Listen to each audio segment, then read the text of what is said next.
හරි ඉතින් ඔයගොල්ලෝ අදත් එකතු වෙලා ඉන්නේ චූටි ෆාම් YouTube channel එකේ කියන අලුත් වීඩියෝ එකක් එක්ක. ඉතින් මම අද වීඩියෝ එකෙන් අරන් ආවේ ඔයාලගේ කිකිලියෝ බිත්තර දැම්මත් ඒ බිත්තර කිකිලි රකින්නේ නැහැ.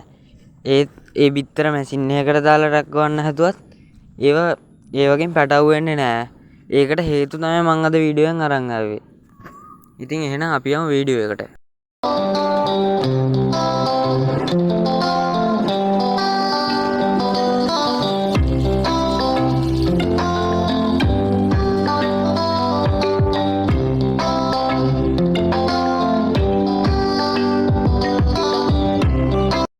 හරි ඉතින් ඕගොල්ලෝගේ කිකිලියෝ දාන බිත්තර ඒ කිකිලියෝ බිත්තර රකින්නේ නැහැ කිකිලියෝ.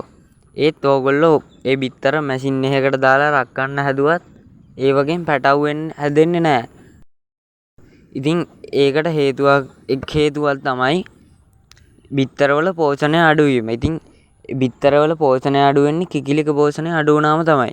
ඉතින් ඒ කිකිලට ඒ වයසේදී ලැබෙන්න ඕන ආහාර පෝෂක ද්‍රව්‍ය හරියට ලැබුණොත් ඒ බිත්තර විශාල සහ පෝෂදායී බිත්තර වෙනවා. ඒ වගේම තමයි පැටවු හැදෙන්නේ. ඉතින් ඒ ඇතුලේ කහමදෙන් තමයි පැටවු පෝෂණය වීම ආරම්භ වෙන්නේ. ඉතින් ඒ කහමදේට අවශ්‍ය පෝෂණය ලැබුණොත් තමයි ඒ කහමදේ රක්කන මැෂින් එකේදී කහමදේ පෝෂණය වෙලා පැටියෙක් විදියට හැදිලා එන්නේ. ඉතින් ඒක වෙන්න නම් නිසි පෝෂණයක් අත්‍යවශ්‍යයි ඉතින් බිත්තරේට. ඉතින් ඒක ලබා දෙන්න ඕගොල්ලෝ දිය යුතු ආහාර වර්ග කිහිපයක් තියෙනවා. ඉතින් ඒව ගැන තමයි මම දැන් කතා කරන්නේ. ඇත්තටම බිත්තරේ ශක්තිමත් වෙන්න නම් බිත්තර කට්ට හොඳ පෝෂණ තත්ත්වයෙන් තියෙන්න ඕනේ. ඉතින් බිත්තර කට්ට පෝෂණය තියෙන කිකිලියන්ට ලබා දෙන්න ඕන සිප්පි කටු කුඩු. ඉතින් තවත් දෙයක් තමයි ඊළඟට අපිට ලබා දෙන්න පුළුවන් බිත්තර කටු සාමාන්‍යයෙන් කිකිලියා බිත්තර කටු ආහාරයට ගන්න. ඇත්තටම මගේ කිකිලියෝ නම් සාමාන්‍ය බීම නිකන් දාලා තියෙන බිත්තර කටු උනත් ඒවා ආහාරයට ගන්නවා. එතකොට ඉතින් ඒවා සමහරු කියනවා හොඳ නැහැ කියලා. ඇත්තටම ඒවා හොඳයි කිකිලියන්ගේ මේ බිත්තර කට්ට ශක්තිමත් වෙන්න.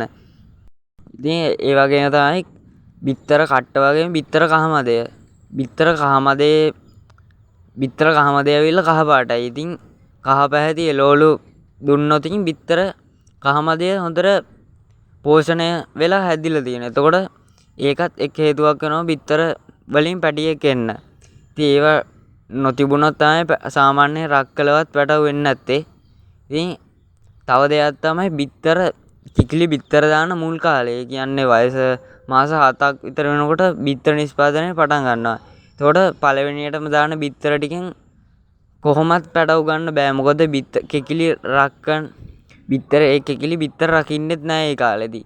ඉතින් ඒ දාන බිත්තර වලින් සාමාන්‍යයෙන් සමහර මං කියන්නේ හැමෝම නෙවෙයි හැම කිකිලියක්ම නෙවෙයි සාමාන්‍යයෙන් සමහර කිකිලියෝ දාන බිත්තර වලින් පැටවු වෙන්නේ නැහැ. මොකද ඒකට පෝෂණ තත්ත්වයක් බලපාන සාමාන්‍යයෙන් කාල තත්ත්වයක් බලපානවා.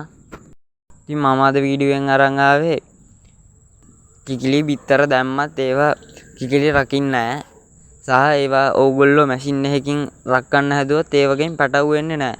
අන්න ඒකට හේතු තමයි මම අද වීඩියෝ එකෙන් කතා කරේ හේතු සහ ඒක කොහොමද වළක්වා ගන්න කියලා තමයි මම අද වීඩියෝ එකෙන් කතා කරේ. ඉතින් මේ වීඩියෝ එක ඕගොල්ලෝගේ අඩපණ වූ කිකිලිය බිත්තර දාලා ඒ දැන් නිෂ්පාදනය නවත්තලා තියෙන්නේ. ඉතින් ආයි ඒ නිෂ්පාදනය පටන් ගැනීමටත් උපකාරී වෙනවා මේ වීඩියෝ එකෙන් කියන දේවල්. ඉතින් තවත් අලුත් වීඩියෝ එකකින් සෙට් වෙමු.